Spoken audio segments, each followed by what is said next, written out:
இந்த சம்பந்தப்பட்ட செம்மறி அன்று ஒரு விதானியாருக்கு அடித்து விட்டு இப்போ நான் ஒரு விதானியாருக்கு அடித்திருந்தா ஜோதிச்சு பாருங்கள் சபாநாயகர் அவர்களை என்ன நடந்திருக்கும் என்று என்னுடைய கால்களை கையெல்லாம் பிடுங்கி இருப்பாங்க. இப்போ ஜெனரல் செக்ரட்டரி அவர்களே, பார்லிமெண்ட் செக்ரட்டரி, புக்கை என்பது தமிழிலே உணவுக்கு பொருத்தம். ஆகவே புக்கை என்பது உணவு, நீங்கள் பயப்பட வேண்டாம்.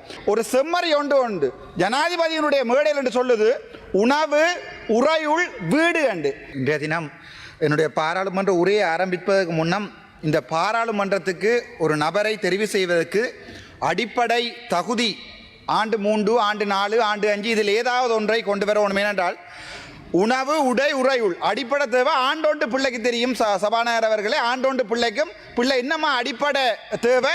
உணவு உடை உறையுள். ஒரு செம்மறி ஒன்று ஜனாதிபதியினுடைய மேடையில் என்று சொல்லுது உணவு உறையுள் வீடு என்று. இந்த செம்மறி மாதிரியான பாராளுமன்ற உறுப்பினர்களை யாழ்ப்பாணத்தில் வச்சிருக்கின்ற என்பிபி கட்சிக்கு நான் சொல்ல விரும்புகிறேன். தயவு செய்து ஆண்டு 3, ஆண்டு 2 படித்த மாணவர்களையாவது உங்களோட கட்சியில் சேர்த்துக்கொள்ளுங்க. வெக்கம். ஒரு உணவு உடை உறையுள் இதை கூட செல்ல தெரியாத என்பிபி உறுப்பினர்களை வச்சுக்கொண்டு வடக்கு மாகாணத்தில் அண்மையில் ஜனாதிபதி வந்து புக்கை சாப்பிட்டு விட்டு போயிருக்கிறார். இந்த புக்கை தொடர்பாக சில விடயங்களை நான் சொல்லணும்.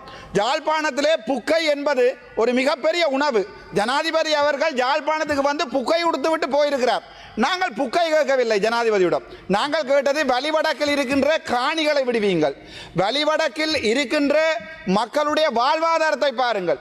இந்திய மீனவர்கள் அள்ளி கொண்டு போகின்ற வளங்களை சுரண்டுகின்ற வேலைகளை நேவியை போட்டு நிப்பாட்டுங்கள், அல்லது இடம்பெயர்ந்த மக்களுடைய வீடுகளை கட்டி கொடுங்கள். இன்று வரைக்கும் தன்னுடைய தந்தையை எதிர்பார்த்து கிடக்கின்ற ஒரு 12 வயது குழந்தையினுடைய ஆசை ஆனந்த சுதாகரனுடைய ஒரு முகத்தை வெளியிலே மக்களுக்கு காட்டுங்கள் என்கிற சின்ன சின்ன விடயங்களை தான் கேட்டுக்கொண்டிருக்கிறோம். ஆனால் இங்கே சிலதுகள் புக்கை சமைச்சு கொடுத்து கொண்டிருக்கிறது ஜனாதிபதிக்கு வெக்கம். சம்பந்தப்பட்ட செம்மறிக்கு கிளிநொச்சியிலே அன்று வழக்கு, நான் அன்று வழக்கு போகாமல் விட்டிருந்தால் நான் இன்றைக்கு உள்ள. ஆனால் கிளிநொச்சி நீதிபதி அவரோட கேட்க விரும்புகிறேன். சாதாரணமாக ஒரு நீதிமன்றத்துக்கு ஒருவர் வரையலை என்றால் ஒன்றில் வைத்தியசாலையில் அட்மிட் பண்ணப்பட்டு இருக்கணும், அல்லது தகுந்த காரணம் இருக்கணும். இந்த உணவு உடை உறையுள் சொல்ல தெரியாத செம்மறி அன்றைக்கு கிளிநொச்சி வழக்கு போகல. ஆகவே நீதிபதிமாரிடம் மன்னிப்பு கேட்டு நான் இந்த வசனத்தை சொல்கிறேன் என்றால், அரசாங்கம் எதிர்கட்சியோ பணக்காரனோ பிச்சைக்காரனோ ஒரு நியாயம் இருக்க வேண்டும். ஆனால் இந்த உணவு உடை உறையில் சொல்ல தெரியாத நபர் இன்றைக்கு நீதிமன்றத்தை கூட அவமதித்திருக்கிறார். அந்த அளவுக்கு தான் நீதிமன்றத்தை நான் வாழ்க்கையிலே அவமதிப்பதை ஏற்றுக்கொள்ளாதவன். இந்த நாட்டிலே ஒரு நியாயம் கிடைக்க வேண்டுமாக இருந்தால் அது நீதிமன்றத்தால் மட்டும்தான் வழங்கப்பட முடியும். எந்த ஒரு நீதிபதிக்கும் நாங்கள் கொடுக்கின்ற மரியாதை இந்த நாட்டிலே இருக்கின்ற கடைசி எங்களுடைய உரிமைக்குரிய மரியாதை.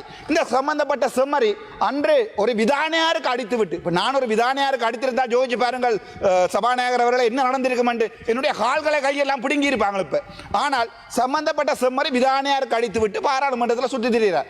இவரை அரெஸ்ட் பண்ணுவதற்கு போலீசார் கேட்கிறாரு 7 மாதம் அவகாசம். இதை என்ன அரெஸ்ட் பண்ணுவதற்கு பாத்ரூமில் இருக்கும்போது தேடிக்கொண்டு வந்து அரெஸ்ட் பண்ணினாங்க.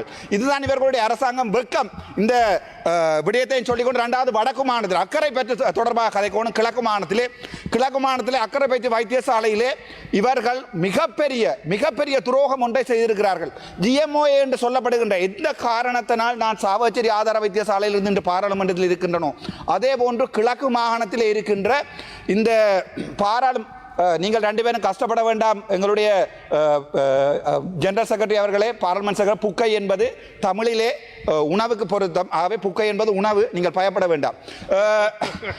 புக்கை என்பது உங்களுடைய மொழியில் வேறு, என்னுடைய மொழியில் புக்கை என்பது உணவு.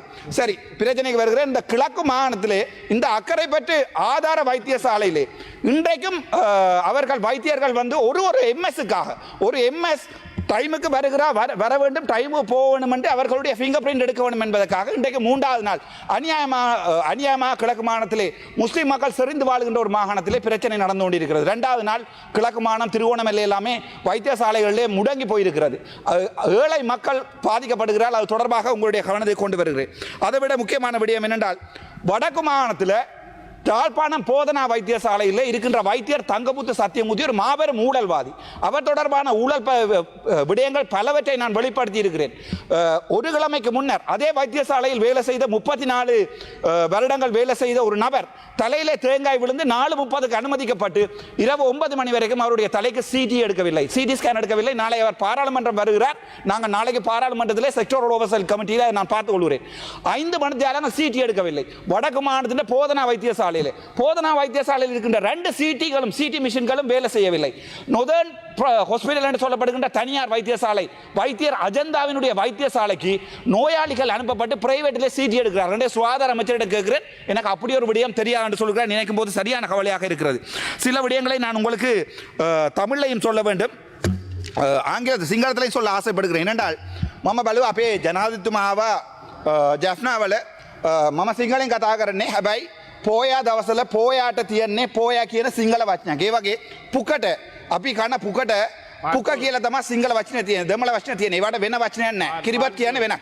ඒ නිසා මම දැක්කා අපේ ජනාධිපතිතුමාව දවස් දෙකකට කලින් අපේ මිනිසුන්ට පුක දුන්නා. ඊට පස්සේ අපේ මිනිසුත් පුක හදලා දුන්නා. මම විශ්වාස කරනවා අපේ ජනාධිපතිතුමා විල්ලා අපේ උත්තර ජනතාවට පුක දෙන්න නැවේ අපි බලාපොරොත්තු වෙන හිටියේ. අපි බලවේ පුක කියන කෑම හදලා දෙන්න අපි ජනාධිපතිතුමාට බලාපොරොත්තු වෙලා නැහැ. අපි හිටියේ පුක බත් හරි නැත්තම් කිරිබත් හරි ඒ බත් එක පාවිච්චි කරන එක, ඒ කියන්නේ හදන එක කිසි ප්‍රශ්නයක් නැහැ. හැබැයි උතුරේ ගොඩක් දේවල් විසඳන්න තියෙනවා. අපි බලුවා උතුරේ ඉන්න මේ අපේ පලාලි ඒරියා එකේ තියෙන අපේ ලෑන්ඩ් එක රිලීස් කරන්න කියලා ඒක බලාපොරොත්තු වුණා.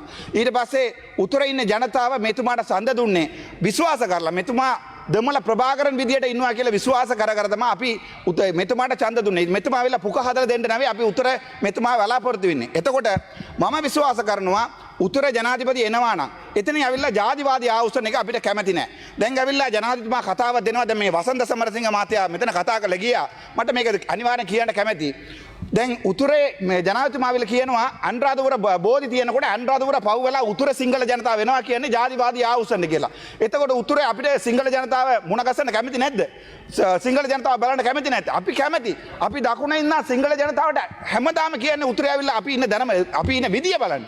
අපේ ජනතාව ඉන්න විදිය බලන්න. අපි කොච්චර අමාරුවෙන් ජීවත් වෙනවා කියලා බලන්න එන්න කියලා. හැබැයි ජනාධිපතිතුමා කියනවා இன்னும் 2 நிமிடங்கள் இருக்கின்றன. මෙතුමා මේ ජනාධිපතිතුමා කියනවා දකුණ ඉන්න මිනිස්සු උතුරට එන්න ජාතිවාදී උසෙන්න කියලා. එතකොට දැන් මම උතුර ඉන්නවා. මං ගවිලා දකුණ තියෙන කෝවිලකට යන්න බැරිද? එතකොට දකුණ හොඳ කෝවිල එක තියෙන ඉඳා මට යන්න බැරිද? දකුණ තියෙනවා කෝඩේශ්වරම්. දැන් ගවිලා උතුර නැල්ලූර තියෙන ඉඳා මට යන්න බැරිද? එතකොට මම විශ්වාස කරනවා මේගොල්ලෝ තමයි ජාතිවාදී ආවසන්. එකක් මතක තියාගන්න. මම මහින්ද රාජපක්ෂට විරුද්ධයි. මහින්ද රාජපක්ෂ අපේ මිනිස්සු මැරුණා කියලා මම අදත් පිළිගන්නවා. හැබැයි දැන් ඕගොල්ලෝ ජම්පර් එකක් දාලා උතුරේ යන්න පුළුවන් නම් ඒක එකම හේතුව මහින්ද රාජපක්ෂ ඕගොල්ලෝම දෙයියෝ. මගේ දෙයියෝ වෙන්න බෑ කවදාවත්. හැබැයි ඕගොල්ලෝම දෙයියෝ. හැබැයි එතුමා අපිත් එක්ක අපි වෛරයෙන් කියන්නේ අපි කැමැතින් කියන්නේ අපිත් එක්ක රණ්ඩු වෙලා අපේ නායකයව නැති කරලා එතුමා ජයග්‍රහණය කරා කියන්නේ මේ ඉන්න රටේ ජනතාව එයාව එළියට දාලා දැන් බලන්නකො ආගමත් නැහැ. 5000 දෙන්න කියනවා කියලා ඒලෙවල් ළමයිට පුදිය ගන්න කියලා. ආපහු තව ආප කතාව පටන් ගත්තා. ඒ ආප ලියුමක් නැද්ද දැම්මේ මම LGBTQ කියන කතාව මේ පාර්ලිමේන්තුව ඇවිල්ලා ගෙනත් දැම්මේ මම. හැබැයි අද වෙනකම් ග්‍රේඩ් 6 ළමයිට ඒක උගන්වනවා කියන කොච්චර දැනට ඒ මොඩියුල් එක අයින් කරගත්තොත් මොඩියුල් එක සම්පූර්ණයෙන්ම අයින් කරගත්තොත් නැත්නම් තව අවුරුද්දක් දැම්මොත් ඒක කවදාවත් වෙනස් වෙන්නේ නැහැ. ළමයි body.net LK එක හොයලා ඉවරයි. ඒ වගේ ගොඩක් දේවල් හොයලා ඉවරයි. මේගොල්ලෝට INGO එක හරි NGO එක හරි සල්ලි එනවා නම් අපි දන්නේ නැහැ මේ ඒ සල්ලි කොහමද එන්නේ? පෙළවෙත එනවාද නැත්නම් ටිල්වින් සිල්වාට එනවා කියලා අපි දන්නේ නැහැ. හැබැයි අපි විශ්වාස කරනවා මේ රටේ සංස්කෘතිය තියෙනවා. මම විශ්වාස කරනවා 80%ක් 85%ක් මේ රට සිංහල ජනතාව ඉන්න නිසා මේ රට සිංහල බෞද්ධ රට කියලා ඕගොල්ලෝ කිව්වාට අපිට කිසි ප්‍රශ්නයක් නැහැ. අපිත් කැමැති මේ රට ඇතුලේ ශ්‍රී ලාංකිකයෝ විදියට අපිට ජීවත් වෙන්න. හැබැයි මම බලනවා මේගොල්ලෝ NPP ඇවිල්ලා දැන් අවුරුද්දක් ඇවිල්ලා එක දේශපාලනයක් ප්‍රශ්නයක් කතා කරලා ඉවර කරගත්තද? දෙමළ මිනිස්සු සිංහල මිනිස්සු අතර තියෙන ප්‍රශ්න එකක්වත් ඉවර ගත්තද?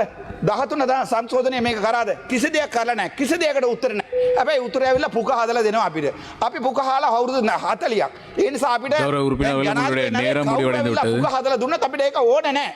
අපිට ඕන මේ රට සමානට ජීවත් වෙන්න සිංහල ජනතාවත් එක්ක ජීවත් වෙන්න අපිට ලස්සන රටක් හදන්න ඕනේ. මමත් පිළිගත්තා මේගොල්ලෝ කවදාවත් ඒක වෙනස් වෙන්නේ නැහැ. මේගොල්ලෝ තව අවුරුදු 5ක් අවුරුදු 10ක් කොහමද ජීවත් වෙන්නේ කියලා තමයි මේ පාර්ලිමේන්තුව ඇතුලේ බලන්නේ. හැබැයි මම එකක් කියන්නම්. ඕගොල්ලෝ තව අවුරුදු 4ක් තියෙනවා. ඒ අවුරුදු ඇතුලේ 4ක් ඇතුලේ ඕගොල්ලෝ ජංගිස ප්‍රමාණයකට වැඩ කරේ නැත්තම් ආ ඊළඟ පාරේ එනකොට ඕගොල්ලෝ පාරට දකින්න වෙනවා අපිට. Thank you.